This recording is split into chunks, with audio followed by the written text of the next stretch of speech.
Welcome to the Alternative Acoustic Podcast. I'm Chris of the Chris Woods Groove Orchestra, and this podcast is brought to you by Ibanez UK.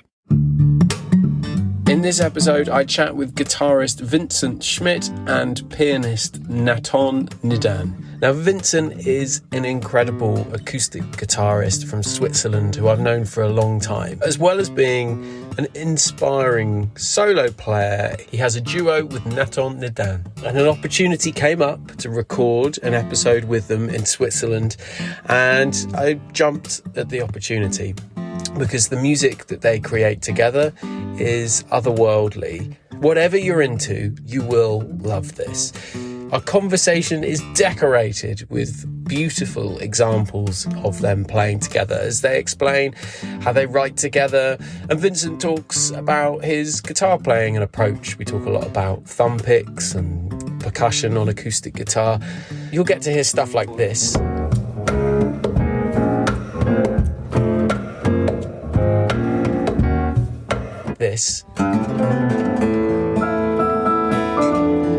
And Vincent also happens to play oud, so you'll get to hear some stuff like this too.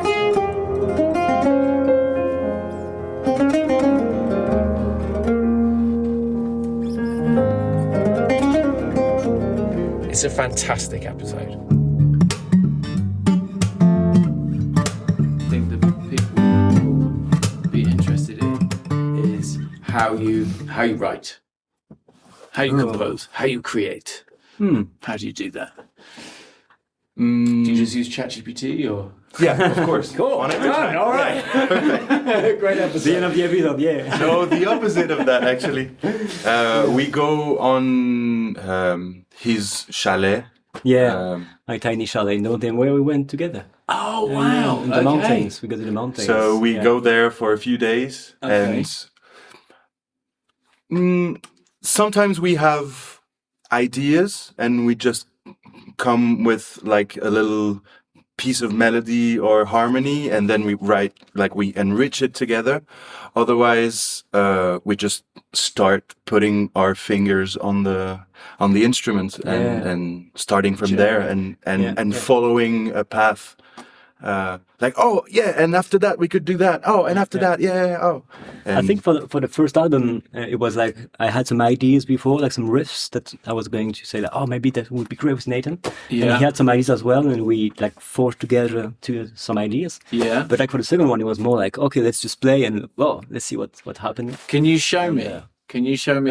Can you recreate the moment on the mountain? Can you like play me the riff? Like, what? I came with this riff, I think, and then I play. We had good cheese. Oh, you had good cheese. Okay, so the foundation. Yeah, the view is everything. The view's great. There's mountains. There's good cheese. There's some good chocolate. Yeah, a little bit of wine, and then yeah. So let's try.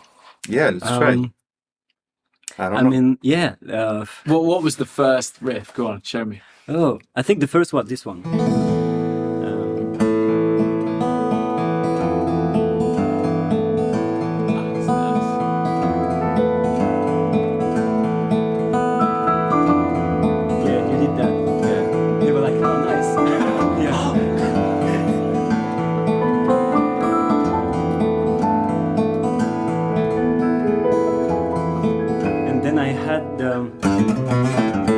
Put into the riff, but we didn't know how to put it. Okay. It was more like we tried to put that riff into the thing, and it happens to be.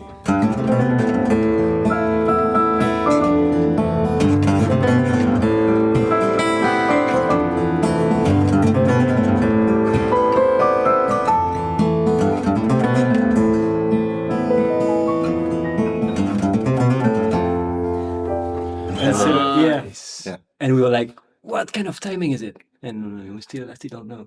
Yeah. It's 7. It's 7 with a 4 thing. Wow, it didn't even come in my head that was different because it feels so groovy. That's what we're always trying to do. We have a few odd meters, and as soon as we hear that it's odd meters, I don't really like it. So I like to always like find like a few times when I'm composing, I have a riff and then I ask myself, oh, is it in 4? Is it in 3? Is it in 5? Is it in 7? The theory But just is the riff feels good like that. Yeah. And then you figure out what it is. And same for you, Vincent? So but I mean, the first time when we record, it was like really a thing for me. I never played fingerstyle with odd rhythm. So when we played together, I was like, oh, I will play in 7, in 5. Oh my God, it's going to be terrific to do it on stage because I never did it before, really, like for my own project. And now it's just like, it's a riff. So it's more like, oh yeah, it's just a riff, but you don't think about the meters. But like, oh, it's 7, it's hard. It's just like, oh, that's the song. And you're saying about like, it's you don't usually doing fingerstyle in like strange meters. But this is quite an alien situation, I think, for fingerstyle. Yeah. Anyway, isn't it? Like with the match of the instrument, because there's the sort of huge low and high, super high top. There's so many frequencies covered, isn't there? Yeah, we had to think about it. Like when we play together, who's gonna take the bass part, like the low end, and who's gonna take the high. And so often when we do melody, or it's like the same melody on the same pitch, or you have like you do the bass, I do the treble, and then when you go on treble, I go on the bass to really have like all the spectrum. You sort of split it out quite nicely. Yeah. And it was a challenge for me when he's soloing on a piece. If I go too low, then the guitar just sounds really tiny. Like, and you have to find a balance even when you're improvising a part. So where do you sit when you do bits where you're sort of playing? Do you sort of sit in the middle there? Actually, if we do... Oh yeah.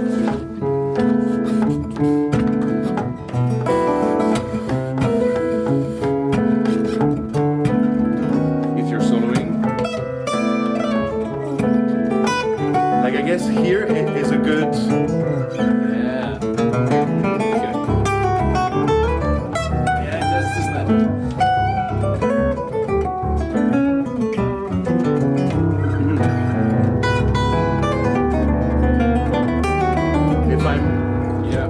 Dark, I guess he's a little bit weak, but if I'm a little bit in the upper range, then it's blending a little bit more, and I like it. But this is actually a bad example because on this track I like to go. Yeah, you actually do. But I can hear it though. It's just sort of muddies it. It's like the context, I suppose. But I think what should sound bad is like if you were playing on the top and I was playing on top, no? Like if you do this. Yeah, okay, let's go. Yeah. No, this works for me. Oh, yeah, okay. This works for me. So here. Oh, no, it's more like for this part maybe. Yeah.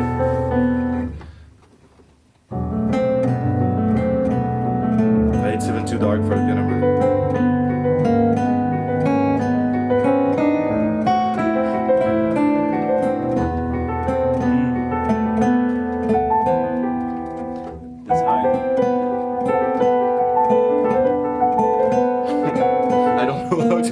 Part anymore.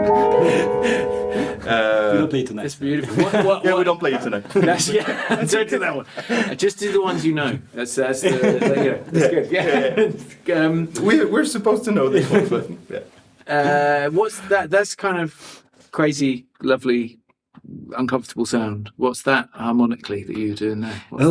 Or do you not think about it?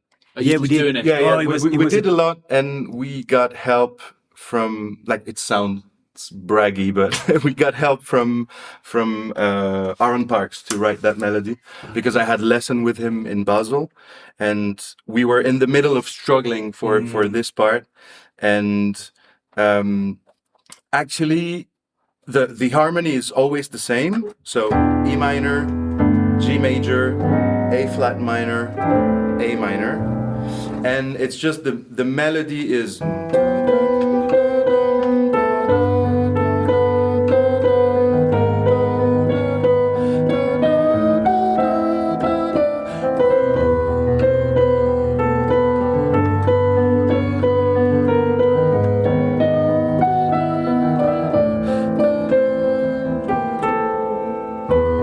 So the melody sometimes is just in advance from the chord. Okay. Yeah. So Like when I'm on G major, and then I call this one,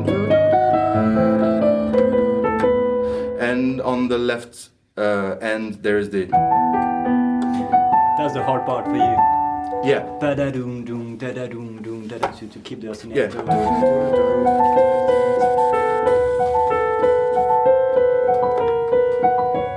And it's just a matter, like, it sometimes sounds strange, but it's only because the next chord is anticipated by the melody. Yeah. Okay. So the melody is playing the sort of key of the next chord already, and it leads into it. Yeah. Okay. And I remember that's why it sounds a little bit like Yeah. slightly And then, uncomfortable with that. Yeah. I don't feel. Yeah. I don't know if I'm okay with that. Okay. Cool. And it was hard to practice, actually. I remember it was like a long time of... Yeah. But Yeah. for every track of the album, we spent a lot of time working on it. So it's easy listening in a way. Mm-hmm. Like, you think that's easy and that's like flawless and flawless. Yeah, smooth. Yeah. Yeah, really, really smooth. But then it's a lot of work, and that's what I think it's really cool about music. Yeah.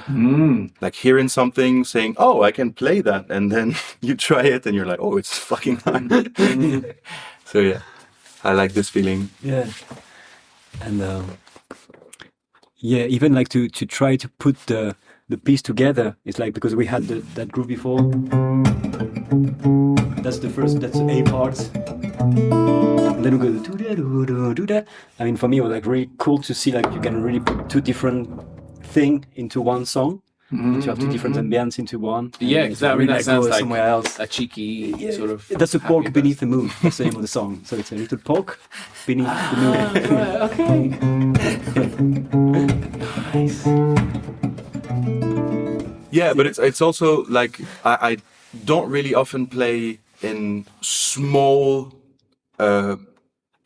configurations like a duo, and you can really, like, we had issues when we were trying to put parts of the songs together, and then I remember one teacher told me, but you don't care if you change the tempo or the key in the middle of the part. Since we're only two, it's really, really easy to do. And that's what we did in a few songs. Yeah. Like really stopping and starting again on a new tempo, on a new key. And That's cool. yeah, that works well. Cool, man. Vincent, let's talk about the thumb pick and the right hand technique. Yeah. Let's do that, because you're a thumb pick man. Yeah. So like in the duo or in the solo? Yeah, maybe, Yeah. or just anything. Tell me. Yeah, I mean it's crazy because it's hard to play with the thumb pick because you have like a thing that you cannot really the sides are always the same, and you just cannot have like a pick, or you can choose if you want. Yes, to really you can't shred. move your thumb No. further down to like have more control. Yeah. But do you hold it with your index finger sometimes to I sort do. of stop it? Okay. Yeah, I do it when I solo with Natan, or even like on solo. But like it's So like single lines. yeah, Cool. yeah. It's like I have a pick and I still hold my finger to it. Okay. But I remember I tried, like it's been 15 years now that I play with Okay. the thumb pick, and it's still hard. It's so hard. Throw it away, man! Turn to. Okay. But like now I can't play with it anymore. Like it's not possible to play. I mean, if I play without it, Yeah. I have some songs, but I feel like the bass is not there anymore. I put Okay. no power on the bass and on the feeling. And I try to have like now a pick and play with the pick when I solo because I find the sound better. But still, it's like the best thing to really have the independence of the all the fingers and be able to have like a strong bass and all the fingers. So like.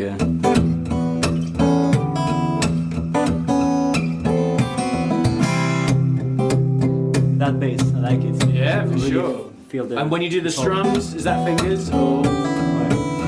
Yeah. And are you doing the click with your with the finger. rather than the side of the thumb? For the... Yeah, that's the part. That was when I could have like.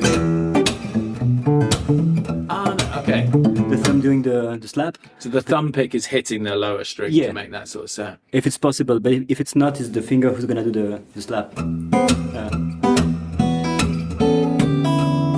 Okay. It's kind of a slap, but not a slap. Yeah. So Fake it. what always sort of makes me think, actually, maybe I should use a thumb pick, is the being able to get the tremolo technique of, down and up on single notes. This? Yeah. But I mean, it's easier with a pick. Yeah, for sure. Yeah. But if you're finger picking, then you have to do the sort of fussy classical. Which that's the compromise that we have with this. But I mean, I'm so happy to play all the Travis picking with that. I mean, that's why it's made for, I think, for the bass, like Tommy Emmanuel and to like. So I learned that technique like a lot, and I spent so much time having the bass trying to be independent. Yeah. And I thought it was like always like it would never happen to be like you don't have to think about it. But now actually I can really compose and don't care about the bass and just have the bass going on, and it's good actually. 15 years of.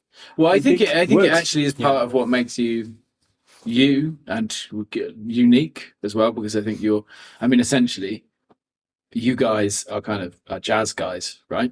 Is that okay? Let's say that. You're not like, what? You can say that. Yeah. I hate jazz. But you're and Vincent, you have this.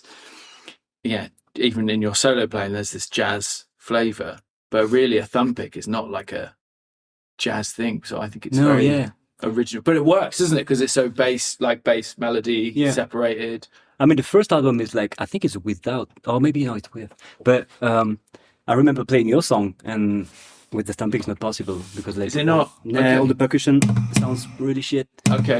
With the thumb pick, so you have like, it's weird, and it's not like the same sound. Yeah. So like, I really want to have an album without the thumb pick and one with. And then at the end, when I discovered Tommy Emmanuel, I was like, maybe I should just try to put percussion and stuff with a thumb pick. And I think that's great combination between like Mervis picking and like the crazy fingerstyle guitar player to try to put like the thumb pick like into some kind of open tuning, like John Gong, like those, like yourself, and try to put the two worlds together. Because Tommy never played kind of open tuning, and he's not into percussion as well. I mean, just he has like crazy percussion solo, but it's only percussion solo. Yes, it's kind of like, this is the percussion section, isn't it? Which is... So I've tried to put it together. And do you ever do percussion in the piano? Yeah, we do. We do. Mm-hmm. Yeah. When I don't know what to do. I just play drum. No. We have a few more groovy parts that you play with the percussion, but it's always something also like in the track we played a little bit before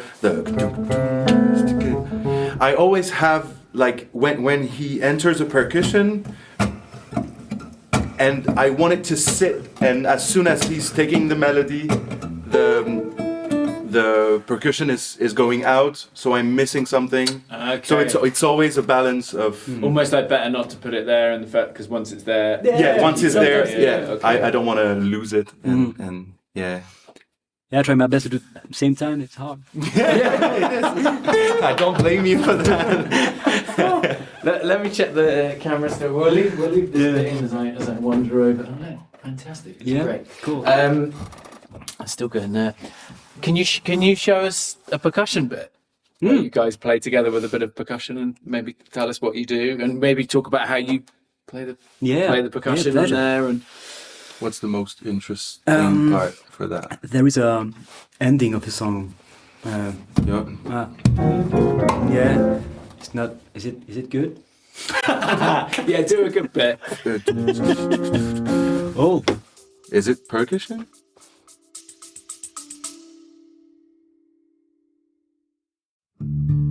The Alternative Acoustic Podcast is proudly supported by Ibanez UK.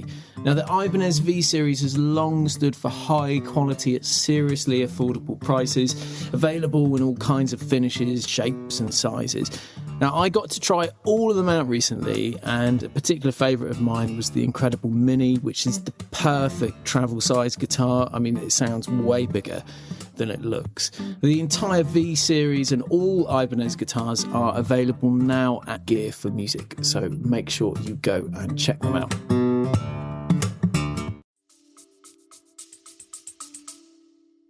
Not really. Not really. I think the most one is like with the song of the bird. Oh, but is this string slap, string tap stuff? I think it's interesting. Oh, yeah, okay. So like percussion in a it doesn't have to be hitting the guitar as well. Do you know what I mean? So you have both, actually. Yeah, that's a good Show us both. Do it. Yeah.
Oh man, I can't wait to watch you guys tonight. That's just that's so beautiful.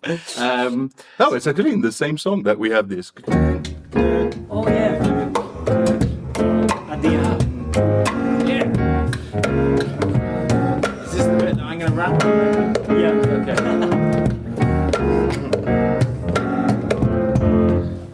Okay. Cool. Yeah.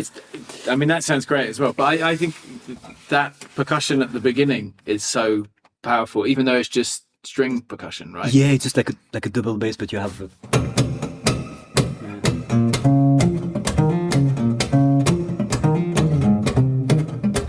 I feel always like a double bass player when I do that. So there's muted ghost notes, sort of down and up, and then the snare drum on just on the and like. Are you thinking like a drummer? Are you thinking like so with the snare drum? Bit more like a double bass. Okay. And I have the octaver on stage, so it's like like big bass. You can have a feeling of.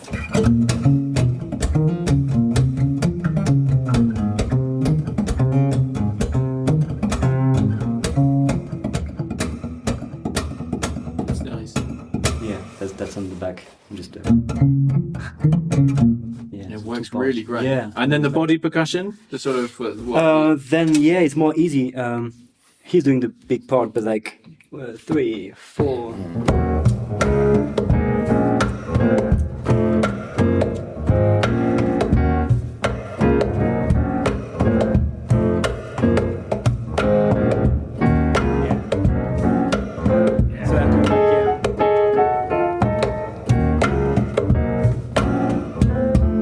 So you have the kick, as you know it. Yeah. Interesting. And Okay, I so don't that's play the kick like this, like Mike or you do. Often yeah.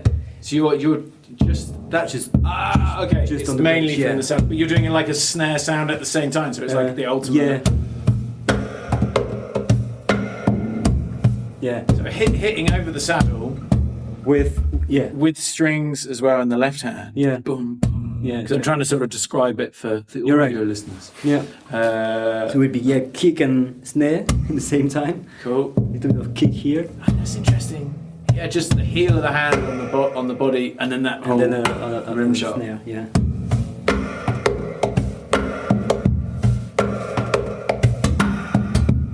And is that sort of Tommy-inspired percussion? Do you think? Because that's I'm thinking of him when he's doing the sort of what's the tune? The Mombasa. Mombasa, and he's going and like big reverb. So. Yeah. Are you a Tommy fan too, or are you like? through him. Okay, cool. Can't play too clear. He's going to sue me. We're going to have to cut that bit out. There's going to be a weird moment with just where we're talking, and then I say, "Tommy's going to sue us."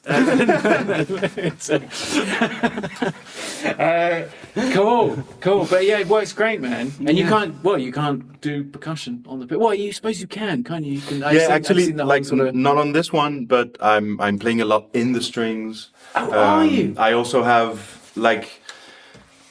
I'm always looking for the right sound. So this is not an ideal setup, but I'm always in live taking the mics from the sound engineer and putting effects into the piano. Like delay, reverbs. That's so cool. Also, I don't know how to say that.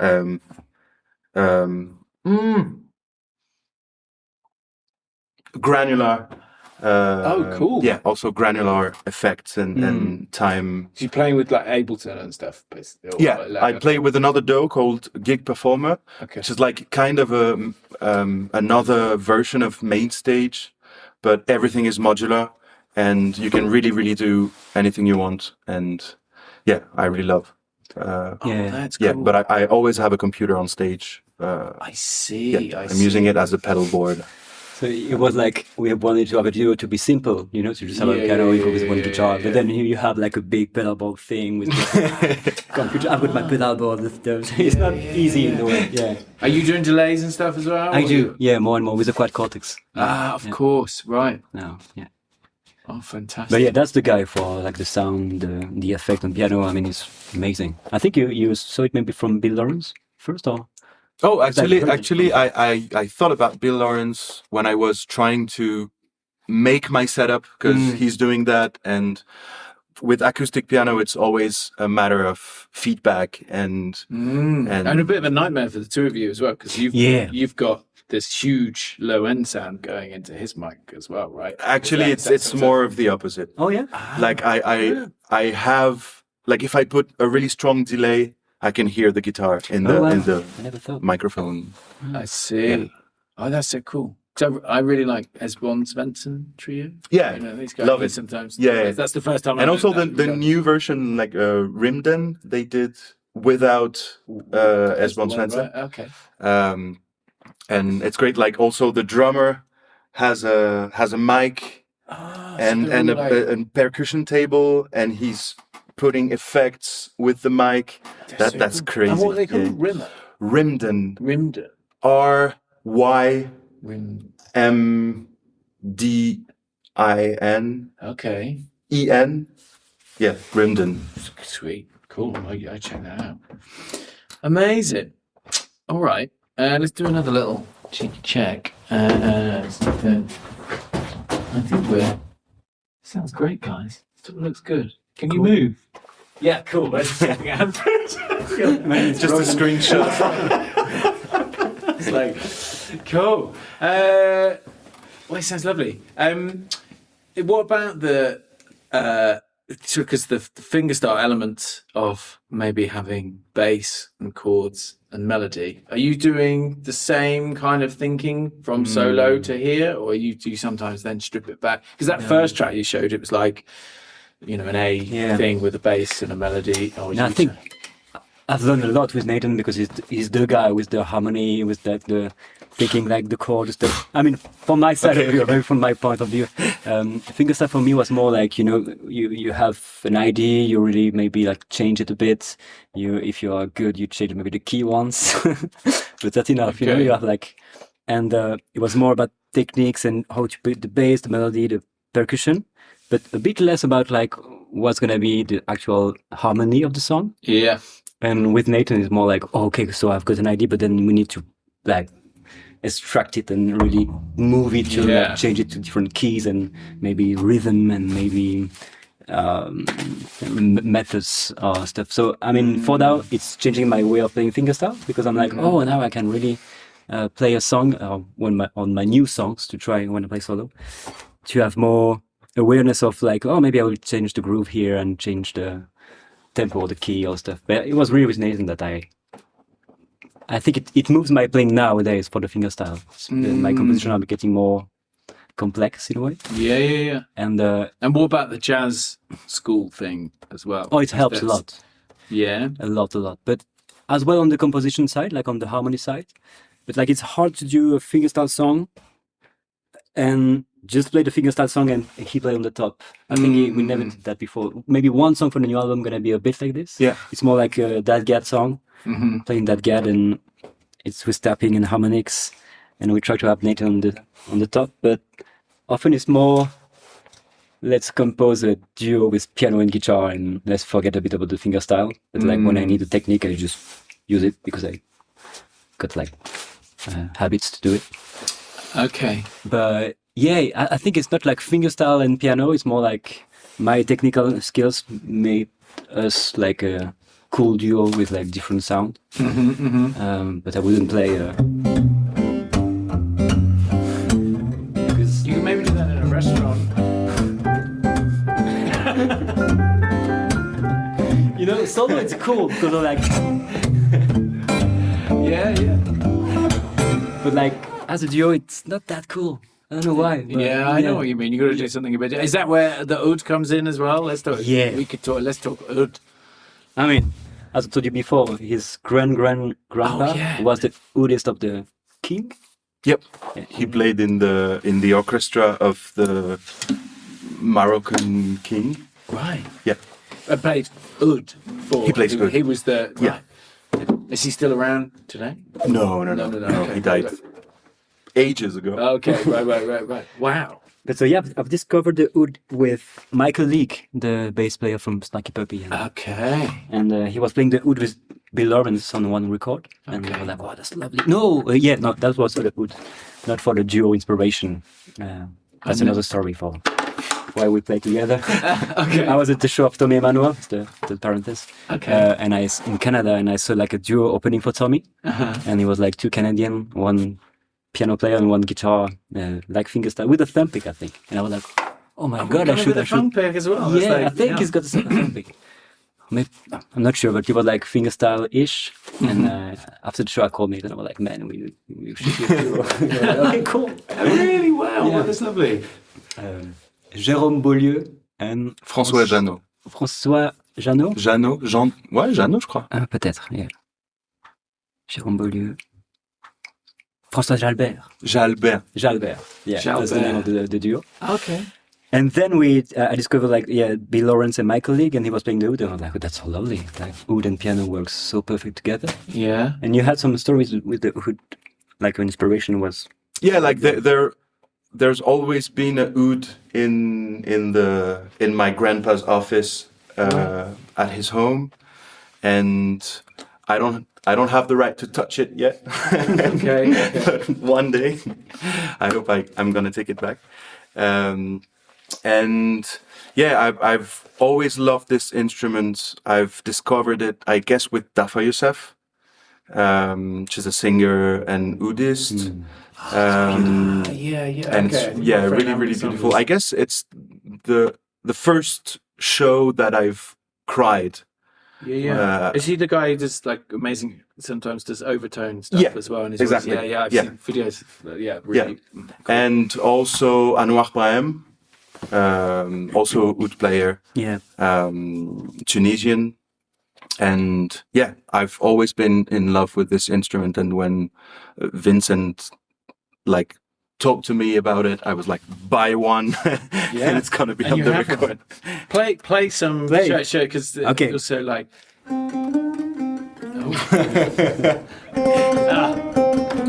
So yeah, 11 strings, hard to stay in tune, but I love 11. 11, yeah, with one single on the bass. Okay. Yeah. And you're playing with a thumb pick as well. That's like. Yeah, I mean at home I play with the normal pick, like the one they use, but on stage. The normal, because that's like a quill almost, right? It's like a long. Yeah, it's almost like a bone. Yeah. Really? Right. Yeah. Okay, it's actually made out of bone, right? I think so mine is in proper plastic, rock, but right, yeah. Right. That's sort of the cheap version. Yeah. But nothing had to die in the making. No. So that's always positive. that's a vegan one. Yeah, it's a vegan pick. That's good. But yeah, I used to just put a drone, like a F notes on internet and on YouTube and just play the scales and try to be accurate.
That's powerful stuff. Yeah. Yeah, this is a song called Shadows. Shadows, or Moy's Lullaby. Yeah. And Moy's was the name of my grandfather. Right. So we made this song For him. For yeah. him, like a tribute to him. Yeah. Well, that's just beautiful. I think it's actually quite hard to just have a sort of, intellectual conversation now about like, what strings do you use? You just Red strings. You use red strings. And I got the red string thing. This one is white. Why? Yeah. Why, people? Yeah. I mean, it's great for me to just see where the G string is. Yeah. So this is G. It's just so beautiful. So we've had an episode with Buzz Gravel, who's a fretless guitarist. Yeah. And I've been playing some fretless guitar, courtesy of the wonderful Adam Ironside. That's hard, actually. That was like really hard for me to really get on point with the. It's still hard, like yeah, man. Without frets. Poof. But it just sort of, it's a totally different. I feel like also, I mean, everything you played before was utterly inspirational, but I feel like what you just played there sort of hits you in a different way. It's more, maybe it's like a vocal thing, because it's just like the notes. And we've obviously still got the sort of perfect, intonation of the piano, of on, off, on, off, but then there's something more sort of slightly vocal, isn't there? And the marriage of the two just is like really hits you. And the fragile side of the oud, I guess, like it's the same with the vocals, like having something it can like go wrong so fast.